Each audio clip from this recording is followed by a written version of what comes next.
क्या हस्बैंड अपनी वाइफ पर चोरी का केस डाल सकता है सिर्फ इसलिए क्योंकि वो अपने ही गहने ले गई? और क्या कोर्ट उस वाइफ को जेल भेज सकती है? आज मैं आपको real high court state judgement बताने वाला हूं, जहां कोर्ट ने सिर्फ केस ही खत्म नहीं किया बल्कि एक पावरफुल लीगल प्रिंसिपल भी क्लियर कर दिया है। स्त्री धन का असली मालिक कौन होता है, और बिलीव करो ये केस हर मैरिड कपल को जानना जरूरी है।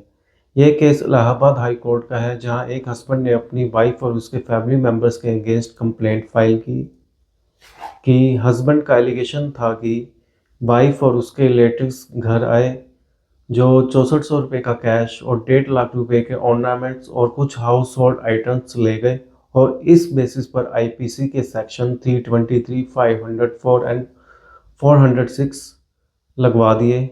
अब यहाँ पे स्टोरी इंटरेस्टिंग हो जाती है, क्योंकि वाइफ ने पहले ही हस्बैंड के अगेंस्ट एफआईआर फाइल की थी सेक्शन 498A आईपीसी और डायरी प्रोहिबिशन एक्ट के अंडर, और कोर्ट ने हस्बैंड को मेंटेनेंस देने का ऑर्डर भी दिया था, ₹4000 वाइफ को और ₹1000 चाइल्ड को। हाई कोर्ट ने ऑब्जर्व किया कि हस्बैंड का ये केस एक काउंटर ब्लास्ट हो सकता है, मतलब बदला लेने के लिए फाइल किया गया केस। अब सबसे इम्पोर्टेंट पार्ट आता है सेक्शन 406 ऑफ आईपीसी। यह सेक्शन तब लगता है जब कोई पर्सन किसी प्रॉपर्टी को ट्रस्ट के बेसिस पर रिसीव करे और फिर उसका मिसयूज करे। लॉ के अकॉर्डिंग सेक्शन 405 आईपीसी कहता है कि अनट्रस्टमेंट होना जरूरी है और डिसहोनेस्ट इंटेंशन भी होना चाहिए। सिंपल लैंग्वेज में, अगर किसी ने आपको अपनी प्रॉपर्टी संभालने के लिए दी है और आप उससे अपना ना लो, तब क्राइम बनता है। अब आता है सबसे पावरफुल कंसेप्ट, स्त्री धन का। कोर्ट ने क्लियरली बोला कि शादी से पहले, शादी के टाइम या शादी के बाद जो भी गिफ्ट्स, ज्वेलरी या कैश वाइफ को मिलता है वो उसकी एब्सोल्यूट प्रॉपर्टी है। मतलब हस्बैंड का कोई राइट नहीं है और इन लॉज का भी कोई उस पर कंट्रोल नहीं माना जाता। इवन कोर्ट ने यह भी बोला कि हस्बैंड एमरजेंसी में यूज़ कर सकता है, लेकिन उसे वापस करना उसकी मॉरल ड्यूटी है और ये जॉइंट प्रॉपर्टी नहीं बन जाती।